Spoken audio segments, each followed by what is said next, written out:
Jamais je n'aurais imaginé être tête de liste municipale. Ma mère était femme au foyer, mon père ingénieur. J'ai beaucoup déménagé dans ma jeunesse au gré des mutations paternelles. Je ne suis pas née ici, mais c'est ici que j'ai choisi de vivre. Avec mon mari, voir grandir nos enfants face à l'océan, c'est un bonheur de tous les instants. Je suis avocate, l'injustice m'a toujours révoltée, c'était une vocation. Entrer en politique n'était pas du tout planifié. C'est en 2008 que cela m'a été proposé. J'ai trouvé cela passionnant et j'ai continué. En 2014, je suis devenue adjointe à l'urbanisme et j'ai consacré toute mon énergie à valoriser notre belle ville, à la protéger, comme on protège ce qui est rare et unique. L'urbanisme est devenu mon quotidien. Mêlant les arbres aux projets d'architecture, les paysages du quotidien, je suis devenue présidente de l'agence d'urbanisme, puis vice-présidente de la fédération. J'ai compris à quel point l'humain est au cœur de la ville et que toutes les décisions publiques n'ont de sens que si elles sont pleines de bon sens. Bien sûr, cela n'a pas été toujours simple. Quand on vient du privé, il y a des mécanismes à intégrer. Les 2 dernières années m'ont révoltée. Biarritz n'est pas entre de bonnes mains.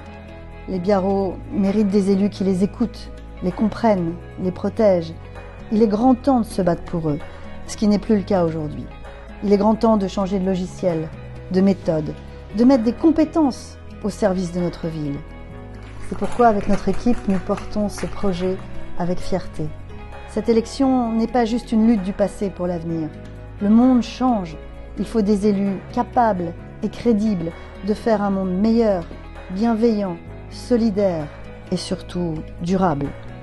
L'affairisme, les dénis de démocratie, les non prises en compte des besoins des Biarrotes et des Biarros n'ont plus de place ici.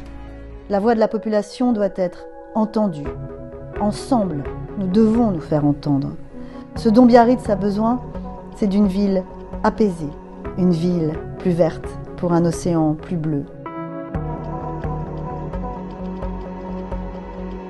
Une ville où on peut se loger, où on peut se garer, où on peut circuler, respirer, vivre. On doit agir maintenant. De l'écoute, du courage, de l'engagement. Biarritz en a besoin. Un Biarritz pour les Biarros est possible. Il est temps, grand temps que quelqu'un s'en occupe. Je suis Nathalie Moch. Les 15 et 22 mars prochains, votez pour nous. Biarritz en a vraiment besoin.